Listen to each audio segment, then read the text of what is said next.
Boa noite a todos. Boa noite.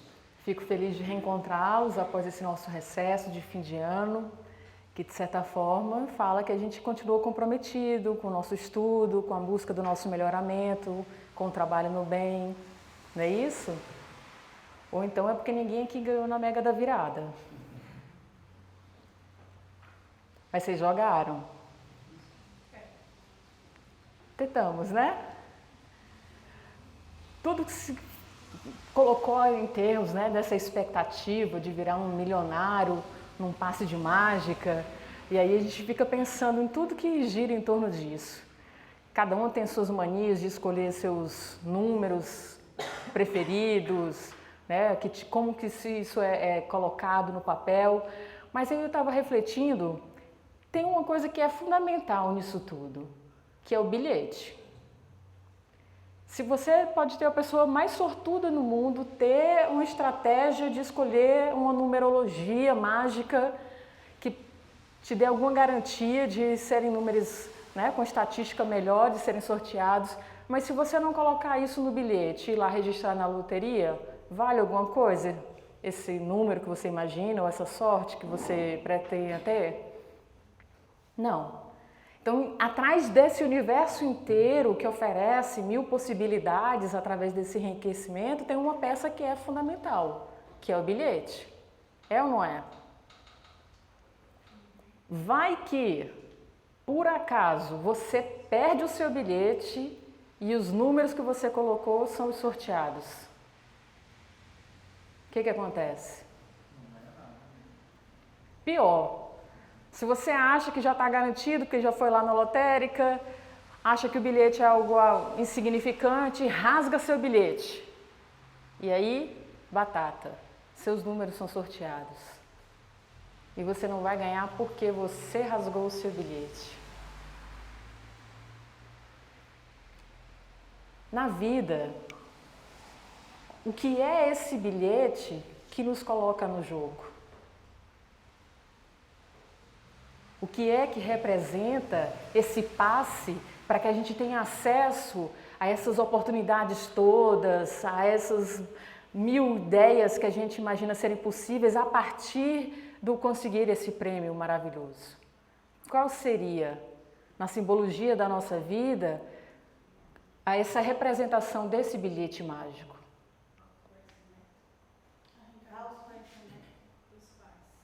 Os pais. Quem nos coloca em jogo? Sem eles, adianta a gente ter o número que tenha, a sorte que for? Tem como a gente entrar em jogo para ter acesso a essas oportunidades, a esse recomeço, a esse poder continuar a se melhorar, a aprender mais? Não tem. Então, por si só, nem que seja ainda pelo pensamento egoísta é a partir disso que eu consigo tudo que eu tenho. Foi por meio disso que eu pude ter o direito de ter, pensar e ser tudo que eu sou hoje. Nem que ainda seja por um pensamento egoísta, de olhar só para o bem que isso nos provoca, é indissociável ter essa compreensão que diante da vida eles têm essa simbologia tão forte. E seria racionalmente impossível não honrá-los, não respeitá-los, não cuidá-los, não atendê-los com tudo que nós temos de possível e real. E por que não é assim que acontece? Será? Em relação a esses aprendizados do que honrar, entram muitas coisas emocionais.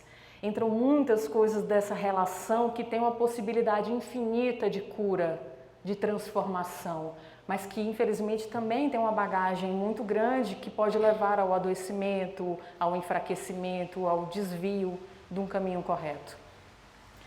Mas o principal aspecto que nos desvia desse link imediato da honra, do respeito e do cuidado não tem a ver com esse sentimento tão nobre de compreender esse símbolo maior perante a vida, mas em relação a tudo que a gente coloca na contabilidade da obediência.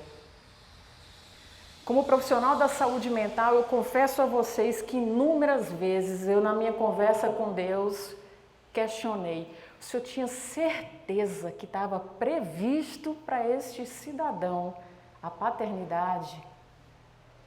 Quantas vezes a gente escuta histórias que a gente pensa: o Senhor tem certeza que quando foram fazer o planejamento reencarnatório, viram que seria uma boa para aquela família, para aquela estrutura ou para aquela pessoa, que fulano ou beltrano fossem pai ou mãe? O senhor tem certeza disso? Eu, na minha rebeldia, né? Que a gente fica tão indignado com algumas coisas que escuta. E aí ele sempre me responde: capaz é, dar conta pode. Não fossem o orgulho, o egoísmo, a vaidade. E aí é onde entra no ponto mais difícil de promover saúde mental. Quando nós estamos diante de pessoas que rendem essa obediência absoluta a referências que não são tão saudáveis assim. Essa simbologia do ser essa referência, essa relação tão próxima que a relação parental provoca, tudo que está ali em torno de afetos, de apego, de convivência, gera uma liga muito forte. Que ela não só é forte no sentido de nos fortalecer quando as emoções que estão ali envolvidas são saudáveis e positivas, mas de nos adoecer quando são referências empobrecidas, distorcidas, equivocadas. Como é difícil, como a gente tem que ter uma cautela milimétrica, cirúrgica, para conseguir libertar algumas pessoas dessas crenças, dessa referência tão forte. Como parece um ultraje impensável colocar defeitos, falar mal dessas referências. Essa semana mesmo, num outro centro, a gente faz um projeto chamado Projeto Sentimentos, que é justamente para fazer essa costura entre a psicologia e o espiritismo, entre como a gente se educando emocionalmente, a gente consegue melhorar a nossa evolução espiritual. E a gente estava falando exatamente de autocuidado, do quanto que a gente precisa ter esse movimento responsável conosco, de nos melhorarmos, de cuidarmos daquilo que nos cabe cuidar, como a própria mensagem de Hamed no começo, de eu me fortalecer dentro daquele amor que eu consigo, primeiro comigo e em extensão com o outro. Quanto mais a gente consegue fazer esse autocuidado, com todo esse autorrespeito, com toda essa autodisciplina, mais a gente vai para as nossas relações com um melhor discernimento, com mais lucidez, com mais equilíbrio, sem ficar colocando na conta do outro aquilo que nos cabe fazer por nós mesmos. E aí uma pessoa fez uma observação: ok, já entendemos que o ponto de partida realmente é o autocuidado, mas como que a gente faz isso cheio de tantas crenças limitantes, cheio de autossabotagem, cheio de autopunição? Às vezes demora, às vezes esse preço a se pagar para conseguir se libertar realmente de toda essa bagagem é um pouco mais dolorido do que a gente consegue dimensionar no começo da trajetória. Mas por que esse caminho acontece dessa forma? Tem muito a ver com essa relação parental, com esse vínculo que é estabelecido com os nossos pais. E aí, como sempre falo, o conhecimento nos ajuda muito, mas a gente precisa preparar sempre o nosso terreno para aquilo que a gente vai falar seja melhor aproveitado, consiga realmente a gente trazer aquilo que nos cabe de uma forma mais particular. Então eu queria convidá-los para algumas reflexões bem simples. Se vocês quiserem fechar o olho para ficar mais à vontade, meio que entrar num túnel do tempo.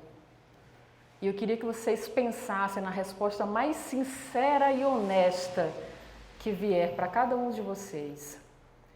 O que seu pai e sua mãe lhe ensinou especificamente sobre o amor enquanto você crescia?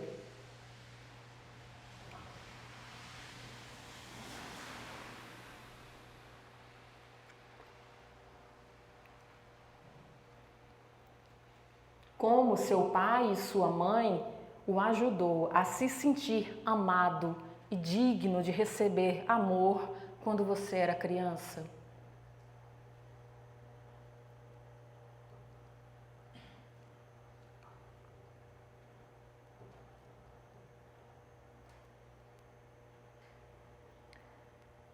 Qual é a sua percepção sobre como seu pai e sua mãe expressavam o amor que tinham um pelo outro?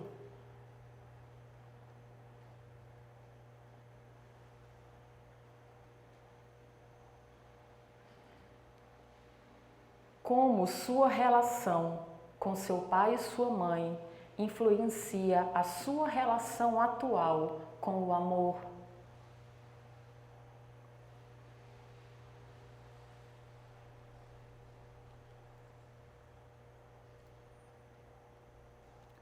Como sua relação com seu pai e sua mãe influencia o seu auto-amor?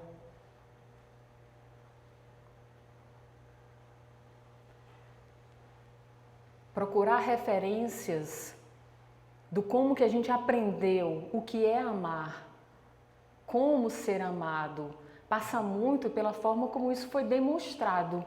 E muitas coisas não são demonstradas de uma forma tão clara, muito menos são verbalizadas de uma forma realmente muito espontânea.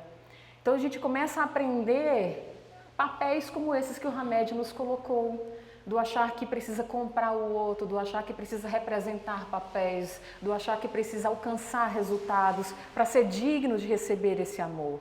E aí a nossa vivência desses afetos tão legítimos entra também no piloto automático da repetição. Como que eu enfrento dificuldades? Como que eu lido com medo? Como que eu encontro coragem? Como que eu sou assertivo no me comunicar? Todas essas referências de comportamento passam por uma vivência de emoções que nem sempre são orientadas dessa forma próxima, dessa forma observadora e lúcida por pai e mãe. E como que a gente vai tirando conclusões a respeito disso? A maioria delas a respeito de nós mesmos, mais do que a respeito deles. Mais a respeito do quanto que a gente merece, tem direito desse amor, do que realmente avaliar a capacidade deles demonstrarem isso ou ofertarem isso de uma forma tão explícita. E aí a gente vai aprendendo que a gente precisa melhorar em muito o nosso nível de observação e de consciência, porque as emoções elas vão vir muito em função do que acontece, em função do tratamento que a gente recebe, mas a introjeção disso, a contribuição disso para a nossa própria identidade, do como a gente se vê, do como a gente se comporta, tem muito a ver com o nosso grau de consciência. Quanto mais consciente a gente está, mais a gente faz uma transformação dessa emoção, que vem muitas vezes de uma forma inata, para aquilo que é o que a gente realmente quer guardar, né, dentro da nossa bagagem pessoal. Então, esse transformar da nossa história precisa muito da gente ampliar essa consciência exatamente através do sair dessa repetição, do como que os pais faziam, para a gente ter autonomia de fazer do nosso jeito. Não só em termos de comportamento, mas especialmente dessa vivência emocional. E aí, pela carinha feliz de todos vocês, eu acredito que as respostas de vocês tenham a ver com esse cenário que eu vou colocar aqui. Você desfrutou de uma infância cheia de encantamento e amor. Num cenário ideal, sua mãe e seu pai se sentiam bem em relação a si mesmos e demonstravam amor um pelo outro abertamente. Nesse caso, a capacidade deles de amarem e de serem amados foi a herança que deixaram para você. Eles criaram um ambiente seguro no qual você se sentiu satisfeito, protegido e atendido. E lhe deram a certeza de que você era amado por ser a pessoa que você era. O amor deles preservou em você a confiança na bondade do amor e em sua própria capacidade de amar e ser amado. Foi desse jeito? Não? As carinhas de vocês estavam tão tranquilas, eu estava vendo esse cenário sendo pintado, não foi assim? Esse encantamento, essa referência, dessa aceitação. Primeiro que na nossa época, a minha, né, acho que algumas pessoas também têm a minha idade, era muito difícil para os pais demonstrar o que sentia, porque eles vieram de pais também que não demonstravam. E eu, graças a Deus, vim diferente. Eu vim ensinar para eles a dizer, a botar para fora o sentimento. De tanto eu falar para eles que eu os amo, eles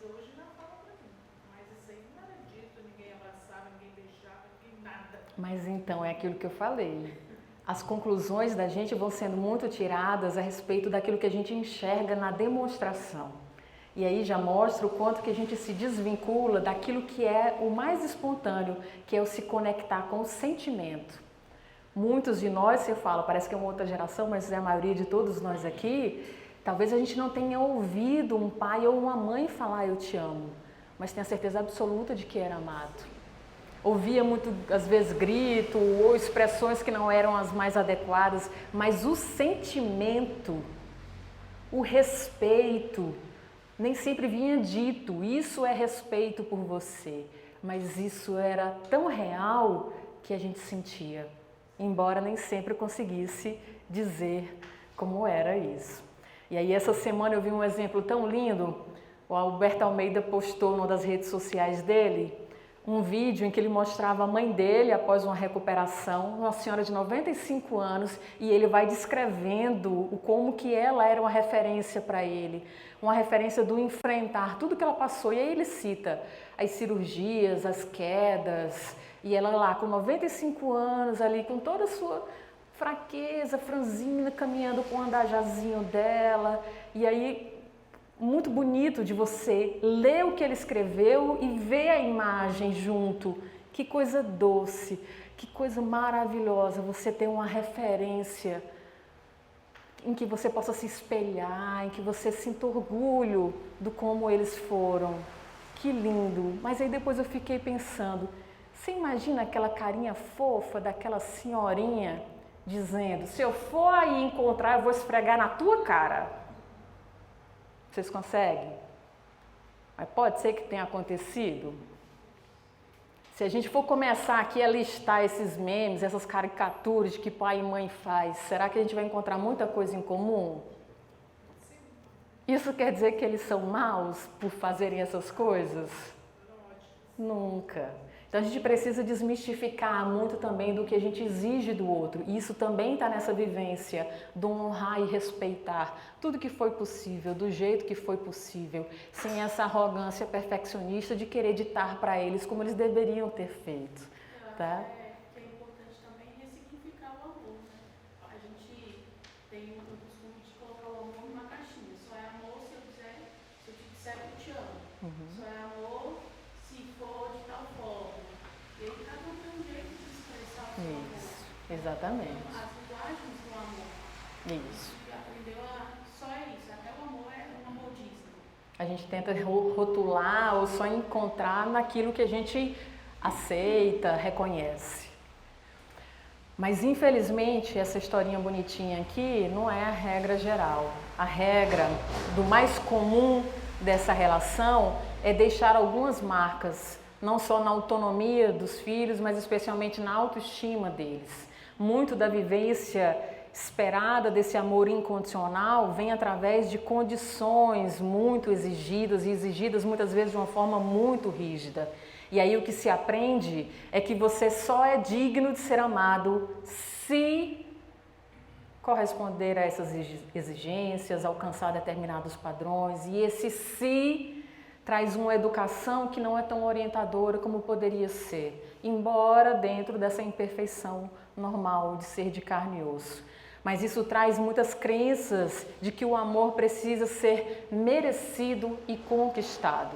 E aí, quanto mais a gente entra nesses conceitos errados do que seja esse amor, a gente vai para essas transições dessas relações, do sair da posição de filho, do assumir a posição de pai, levando muitas lacunas e muitas vezes coisas mal resolvidas. Mas o que a gente precisa observar dentro desse processo de transformação é que a paternidade, ela é um dos grandes veículos de autoconhecimento, de amadurecimento como seres humanos, mais do que no desempenho do papel específico de ser pai ou ser mãe.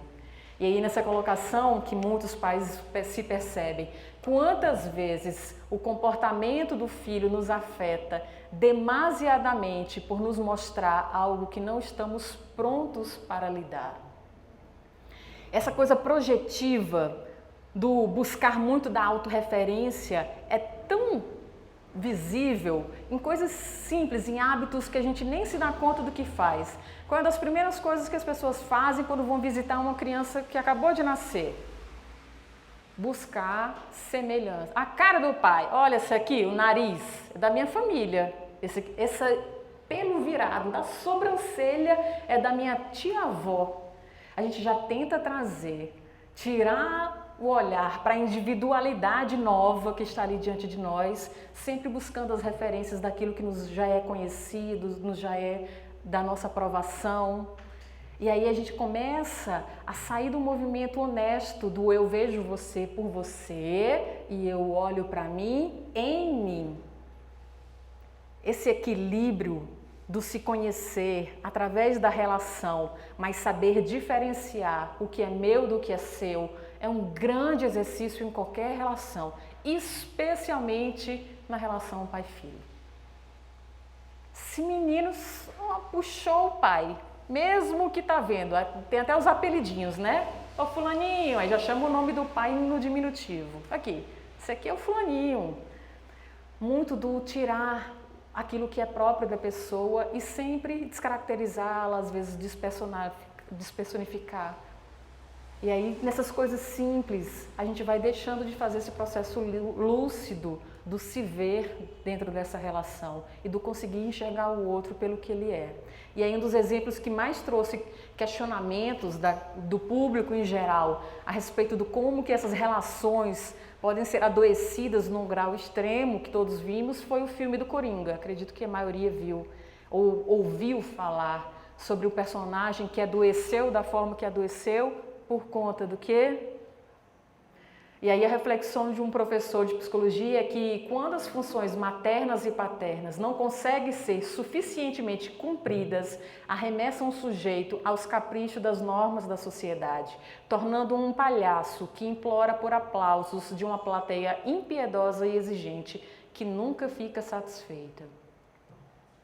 Qual é a função dos pais? Preparar os filhos para a vida. Que vida? A deles ou a do próprio filho?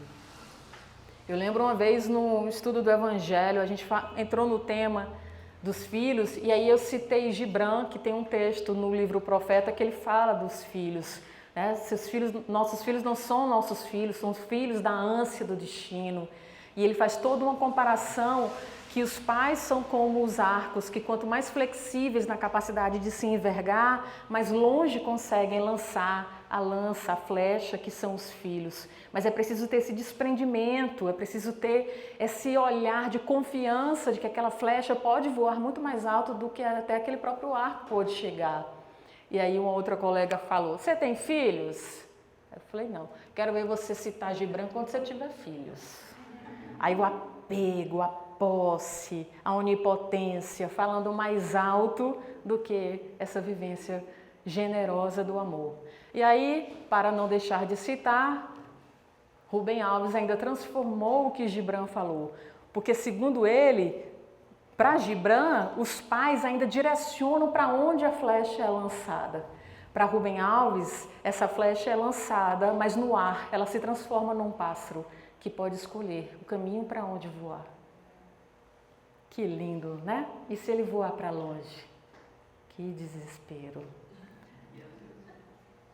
E aí a gente entra no que um ser humano pode ter de mais apegado, de mais egoísta, de mais orgulhoso, que é usar um filho para resolver problemas pessoais,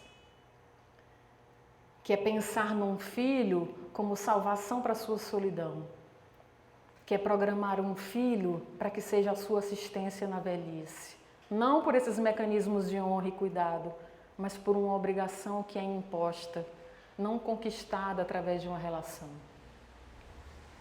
Quantas vezes a gente ouve muito dessa busca do que um filho pode fazer por mim, no descrever desse papel tão nobre que eles acreditam estar desempenhando.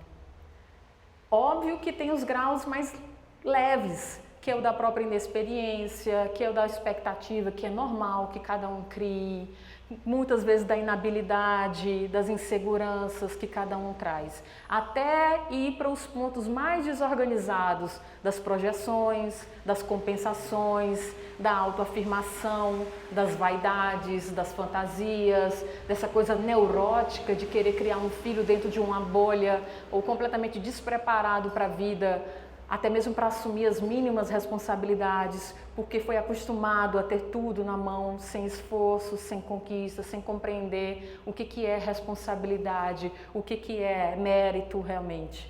É a vivência narcisista dessa relação parental. É o se realizar por meio de um filho, por meio do conduzir esse filho para aquilo que lhe convém. Muito dessa coisa do orgulho, da vaidade, ainda da posse. Coisa que mais as pessoas falam, você só sabe o que é ter um filho quando você tiver. Ou você só se torna pai ou mãe quando você tem um filho. Grandíssima ilusão. Se fosse assim, seria uma regra universal. Todo mundo que fosse capaz de gerar biologicamente um filho passaria automaticamente por uma transformação pessoal, emocional, moral. E é assim que acontece? É isso que a gente vê? Eu me tornei outra pessoa depois que eu me tornei mãe. É possível, mas isso tem a ver com o filho ou tem a ver com o que já existia em mim e que eu fui capaz de acessar e de desenvolver a partir da minha relação com meu filho. Então a gente constrói muitas expectativas, a gente coloca um peso sobre essa relação muito maior do que a simples responsabilidade por um ser em formação. Mais do que a responsabilidade dessa orientação de um ser que está nesse recomeço, que está nesse acessar de novo seus recursos e desenvolvê-los da melhor forma possível, está naquilo que tem mais de essencial, que todos nós vimos aqui para fazer, que é exatamente esse aprender a amar. Se o filho é usado para cumprir um papel perante um pai ou uma mãe, o que ele vai aprender a respeito dele mesmo? Que ele tem algum merecimento, algum direito? Ou ele só tem obrigações? Ou ele só tem utilidade? E o respeito e a aceitação? Ele vai vivenciar isso como? Se ele não receber.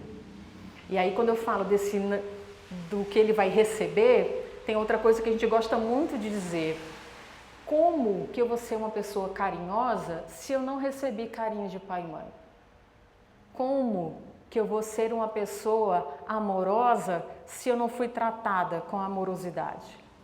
É essa a regra? Se for assim, então, se o seu pai só tem o ensino primário, você só vai até o ensino primário, não é? Porque você só pode ir até onde ele tem para lhe dar. Se ele não tem um conhecimento mais do que o primário, você vai estudar até que série? Você só pode ir até onde o que ele tem para te dar? Não é uma desculpa cômoda? Não é uma desculpa de quem ainda não assumiu a responsabilidade pela sua consciência, pelo seu gerenciamento emocional? A gente pode ir muito mais além do que os pais foram, nos estudos, nas vivências pessoais, nas conquistas. Por que não pode ir em relação ao como lidar com as emoções? Ela que já ensinou que ela não só aprendeu, como ainda levou o exemplo para casa, não é? Para mudar um pouco da dinâmica dentro de casa. Então tudo isso é possível, porque as emoções, assim como todos os outros recursos, são habilidades que podem ser desenvolvidas, são competências que podem ser melhoradas. Então, olhar para o nosso passado e identificar algumas falhas e identificar algumas lacunas é simplesmente um processo de mapeamento daquilo que precisa ser melhorado a partir de agora. Não uma condenação eterna, não um decreto de uma condição que tem que ser até o final da vida. E dentro dessa reflexão do que a gente recebe, do que pode vir a oferecer, Robert Holden tem um livro chamado A Arte de Amar e Ser Amado, onde ele faz toda uma reflexão a respeito dessas coisas que a gente vai aprendendo sobre ser digno de ser amado, sobre ter medo de ser amado, sobre aquilo que nós temos de mais verdadeiro desse ser quem a gente é e do quanto que a gente vai abrindo mão disso para esse cumprir de papéis que a sociedade acaba nos ensinando e nos exigindo. E ele fala que o amor existia antes da primeira crítica e antes que você tivesse dúvida de que merecia ser amado. O amor é a memória da sua plenitude, é o jardim do Éden do qual você foi criado. O amor é a experiência de autoaceitação total. É como o eu incondicional originalmente se sente sobre você. O amor é a herança divina com a qual você nasceu e a sua educação irá estimulá-la a lembrá-la da sua plenitude, questioná-la ou mesmo rejeitá-la. O papel da educação é de nos aproximar cada vez mais dessa vivência do eu me aceito como eu sou e posso ser melhor a partir disso. E eu me sinto confortável nesse sentimento em relação a mim mesmo, mais do que me comparar, me diminuir, me elevar por conta de parâmetros externos. E aí tem uma tirinha do Revoltirinhas, uma coisa assim, que é uma página que também traz muitas reflexões sobre esse tipo de relação. E nessa ele fala, será que você amaria o seu filho, mesmo sabendo que todos os seus sacrifícios, todas as noites não dormidas, todo o dinheiro gasto, nunca foram para ele cumprir as suas expectativas, mas para ser uma pessoa livre? Amaria do mesmo jeito? Orientaria da mesma forma? Com todo esse desprendimento do não retorno? E por isso mesmo com a certeza de que é aí que o retorno mais verdadeiro vem. Porque quanto mais consciência eu tenho de que eu não pertenço a ninguém e ninguém me pertence, mais essa nossa vivência do livre-arbítrio se torna respeitosa com os nossos limites, mas também deve ser em relação ao outro. E não essa coisa muitas vezes deliberada que a gente faz. Você tem todo o direito do mundo, fica à vontade, vai jogar futebol com os amigos, fica bem. Você é totalmente livre para fazer aquela viagem sozinho que você queria. Só que não, né? Você é totalmente livre para fazer o quê? Aquilo que eu quero, aquilo que eu autorizo, aquilo que me convém, aquilo que eu vou estar junto. E aí, pior do que esse induzir, manipular, impor ao outro de uma forma deliberada, a pior de todas ainda é aquela sutil, camuflada, disfarçada. Tá ali, olha que lindo, você pode escolher qualquer caminho que você quiser. Mas olha esse como é a sua cara. Você já viu esse daqui? Olha que lindo. Você quer sair de casa, filho? Muito legal. Viu que tem um apartamento do lado aqui do meu? Para o seu bem, para cuidar de você. Do outro, o meu. O pior tipo de prisão é essa que disfarça a liberdade. É igual a música lá do Fingindo Maturidade, né? Eu deixo você fazer o que quiser, mas estou por dentro morrendo. E aí, como a gente falou no começo, de todas essas coisas que a gente vai vivenciando, do se distanciar pela não aceitação, do procurar cumprir esses papéis, muito disso é aprendido por um movimento extremamente legítimo da educação, que é orientar regras.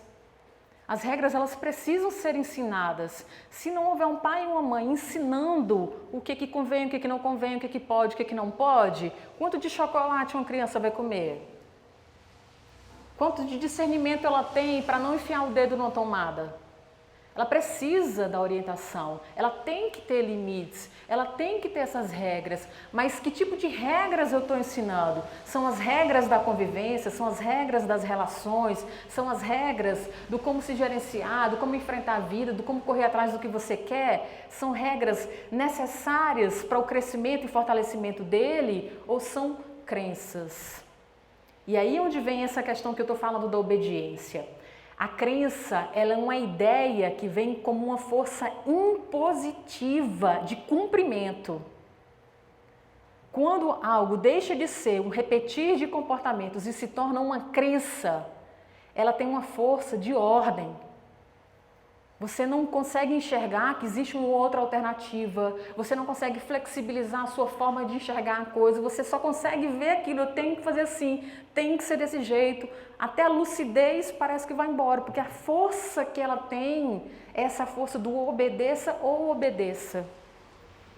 Então, quando ela vem como uma crença que é respeitosa, que é do aprender a levar o outro em consideração, que é saber que o seu limite vai até onde começa o do outro, ótimo que eu obedeça isso de uma forma espontânea, porque a consciência me fala que isso é o certo.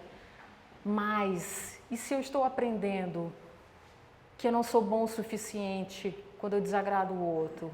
Que o erro é meu quando alguma coisa sai dos trilhos? De que nada que eu faça é bom o suficiente para fazer o outro feliz?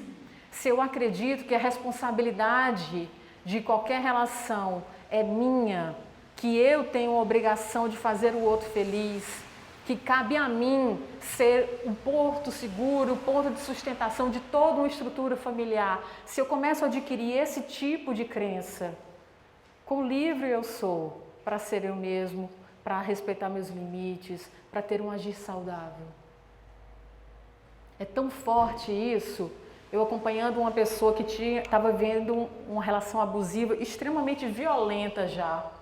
E quanto mais a terapia mostrava que ela precisava sair daquela relação, mais ela ficava procurando justificativas para se manter nela. E aí uma das justificativas que ela teve foi, minha irmã, o marido quase matou. O fulano, meu primo, e começou a listar vários exemplos familiares de referências de relações próximas que ela julgava muito piores que a dela. Que mal tem eu ficar nessa? Estou repetindo o padrão de baixíssimo auto-amor. E ao invés de eu ter consciência que eu preciso fortalecer esse auto-amor para ter o respeito necessário que eu preciso dar dentro de qualquer relação, eu simplesmente obedeço aquilo que é a regra coletiva daquela família.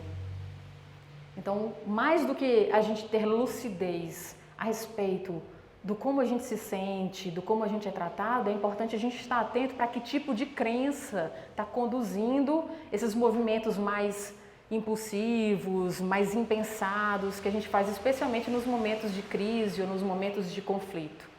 E aí a gente precisa conseguir acessar essa fonte de amor dentro do construir dessas relações com referências mais positivas, mas especialmente nos vendo como essa fonte de amor. Não como uma fonte de amor que pode curar feridas de uma história familiar inteira, mas o quanto que essa história já repercutiu em nós, na nossa identidade, na construção do quem a gente é. Então é claro que ter limites é uma coisa saudável, afinal não morder as pessoas, escovar os dentes, pedir desculpas, são atitudes que devem mesmo ser aprendidas, mas impor regras demais pode levar as crianças a abandonar seu verdadeiro eu e a substituí-lo por uma imagem mais agradável que as livre dos problemas e lhes garanta mais amor, esse amor da aprovação-reprovação. E é assim que sentimos pela primeira vez a perda do eu e a substituição do eu incondicional por uma persona ou por uma máscara, como Asghar Hamed descreveu no texto, né? O amor que eu tenho é o amor que eu dou. E como o próprio Robert Holden, na Arte de Amar e Ser Amado, ele tem um capítulo só das mensagens da infância, onde ele lista os tipos de comportamento infantil. A criança bem comportada, a criança gênio, a criança celebridade, a criança feliz, a criança rebelde. E ele vai explicando o tipo de comportamento que essa criança manifestou e que conforme ela foi sendo aprovada ou reprovada, ela aprendeu que ela só poderia ter direito ao amor se ela se comportasse daquela forma. E aí ela deixa de ter esse vivenciar mais espontâneo do como ela gostaria para estar nesse representar desses papéis. E aí o grande desafio dessa relação é justamente ter esse contato com o que são as nossas necessidades e sentimentos para a gente conseguir perceber a sutileza do limite entre coisinhas do tipo eu estou protegendo ou eu estou sufocando, eu estou tolerando ou eu estou me anulando. Eu estou definindo limites ou eu estou impondo, oprimindo, invadindo o espaço do outro. Eu consigo amar sem cobrar ou sem gerar dependências, sem gerar a plateia, sem requisitar reconhecimento e valorização na contrapartida disso que eu faço. Para eu amadurecer essas individualidades, eu preciso confiar que o outro pode fazer o melhor que ele também tem a oferecer, como ele consegue dentro dessas relações. Mas eu preciso deixar de ser uma extensão um do outro. A gente vive hoje relações muito simbióticas, muito misturadas, com muita inversão de papéis, especialmente de autoridades. E é preciso que a gente consiga fomentar essa liberdade, essa confiança, especialmente do respeito mútuo. Tá na dúvida? Estou pisando na bola ou estou deixando o outro passar da linha? O filtro é sempre o do respeito. Essa atitude minha em relação ao outro é respeitosa? Ok, não prejudica ninguém. A do outro em relação a mim me leva em consideração, me respeita? Ok. Não ok? Então eu preciso comunicar isso de uma forma melhor, estabelecer os limites. Mesmo estabelecendo os limites, o outro vai continuar a forçar a barra? Então eu preciso mudar os termos dessa relação. Sempre o filtro da avaliação tem que ser o do respeito e não o do jeito, e não do como um demonstra, e não como as coisas são ditas. E aí, encerrando um pouco essa questão dos papéis que vão sendo adquiridos, Robert Holden conclui com uma reflexão a respeito desse amor condicional, que é infelizmente muito mais regra do que o incondicional. Ele fala que não somos amados por quem somos, mas pelo nosso comportamento. E assim nos tornamos atores e assumimos papéis infantis para sobreviver e nos sentirmos melhor a respeito de nós mesmos. Podemos vestir esses papéis de forma superficial, como uma roupa folgada, ou profundamente, como uma armadura, dependendo das nossas mensagens da infância, mas especialmente do como nós lidamos com essas mensagens, do como que nós realmente absorvemos para dentro com essa obediência cega da qual eu não posso fugir. E esses papéis infantis que criamos aparecerão mais tarde em nossos relacionamentos e podem se tornar grandes obstáculos à nossa capacidade de amar e ser amado. Muitas vezes na nossa leitura espírita, ainda muito influenciada pelo olho por olho, dente por dente, a gente gosta de falar que a pessoa tinha que estar naquele casamento da pessoa. Casamento abusivo, extremamente desrespeitoso, mas ela tinha que estar naquela relação porque é o karma dela. Porque se ela está naquela relação é porque ela tinha, provavelmente porque ela foi pior do que essa criatura está sendo com ela agora, e agora ela está pagando por aquilo que ela fez. No mundo que a gente vive hoje, sabe o que eu mais vejo? Pessoas extremamente bondosas. Pessoas de uma alma iluminadíssima, reféns de pessoas lá naquele nível de primitivismo, do instinto quase animalesco, porque acreditam que têm essa obrigação ou que têm a capacidade de serem salvadoras de pessoas já tão adoecidas. A compreensão muitas vezes equivocada de que a caridade começa em casa vem na permissão de relações extremamente adoecidas, quando na verdade essas pessoas poderiam se libertar se elas já tivessem aprendido um pouquinho mais sobre esse autorrespeito, sobre o amor que elas merecem receber, independente do papel que elas desempenham nas relações. E aí eu queria, e finalizando quase já, com uma reflexão. A gente fala muito do como que essa relação vai deixar essas lacunas, essas marcas que muitas vezes demoram bastante e às vezes parece que são tão incorporadas que nunca vão sair da personalidade daquela pessoa. Aí tá lá, a figura chega para análise, mas parece que a minha mãe sabe disparar todos os gatilhos que existem em mim. E aí qual é a conclusão? Foi ela quem colocou. Mas foi. A culpa é dos pais, sempre. Eles são esses carrascos, esses seres hediondos que falham na sua missão mais nobre, que seres absurdos, falhos. Como que podem falhar com o filho? A gente às vezes fantasia muito e cobra muito. E aí, em nome do querer um respeito à nossa humanidade, a gente estabelece exigências extremamente desumanas para o outro. De novo, apontar as falhas que acontecem lá na nossa formação, através dessa relação com os pais, nunca, hipótese alguma, é para ficar apontando culpados ou na caça às bruxas. Sempre é para despertar o que há de melhor. E o que há de melhor é a piedade filial, é a compaixão, é a aceitação não só da minha humanidade, como da humanidade do outro. Então ficar nesse jogar de pedras o resto da vida, do que minha mãe não me amou, porque meu pai me xingou, porque meu pai saiu de casa cedo, porque minha mãe morreu quando eu era criança, é sair da postura do amadurecimento que nós viemos fazer aqui, do assumir a responsabilidade. O cenário, os personagens que estão juntos é uma construção. A responsabilidade daquilo que nós colocamos para dentro, do como nós fazemos uso disso, é nossa, intransferível. Compreender essa relação com os pais é uma coisa. Deitar no berço esplêndido da criança mimada, imatura, que se recusa a crescer para ficar colocando defeito nos outros, também não. E para a gente alcançar esse amor incondicional, a gente precisa agir de uma forma muito mais efetiva na criação de ambientes mais afetuosos, mais seguros para essa demonstração de afeto verdadeiro, onde tanto a intimidade como a diversidade são respeitadas da mesma forma, onde se faz amadurecer justamente porque cada um assume como é, sem vergonha, sem medo, sem inadequações, com o que tem de mais legítimo no assumir da nossa humanidade. E compreender que afeto não é moeda de troca. A consequência óbvia é a troca, mas não é esse o objetivo, a finalidade maior. A finalidade maior é o acessar o que nós temos de melhor e fazer o melhor uso disso, não só para o nosso benefício, mas também para quem está ao nosso redor.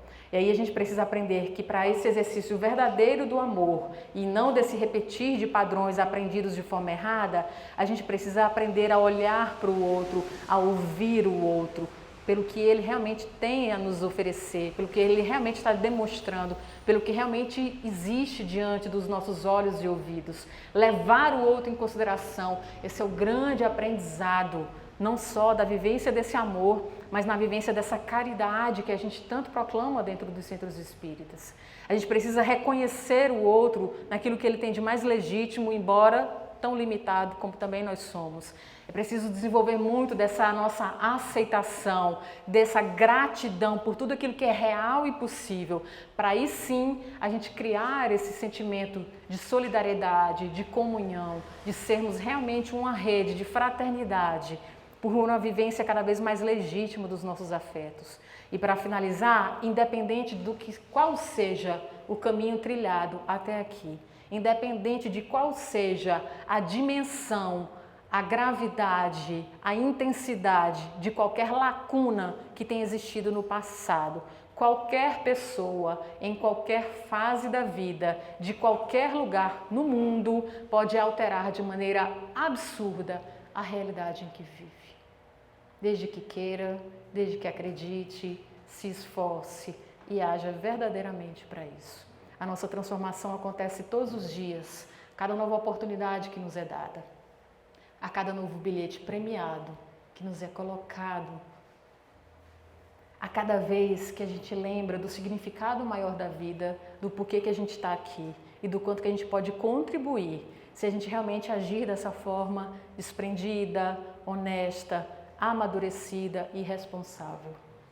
Que nós possamos não só aprender a honrar o que a vida tem de mais precioso, a honrar e respeitar todos aqueles que do jeito que deram conta fizeram parte dessa história, mas especialmente a nos olharmos com toda a possibilidade, com todos os recursos que nós temos, que nós façamos muito mais do que já fizemos até agora, mas que possamos colocar o melhor dos nossos sentimentos em cada gesto, em cada pensamento, em cada palavra. Que a espiritualidade nos ilumine sempre, nos inspire e nos fortaleça, especialmente diante dos momentos de dificuldade. Uma boa noite a todos.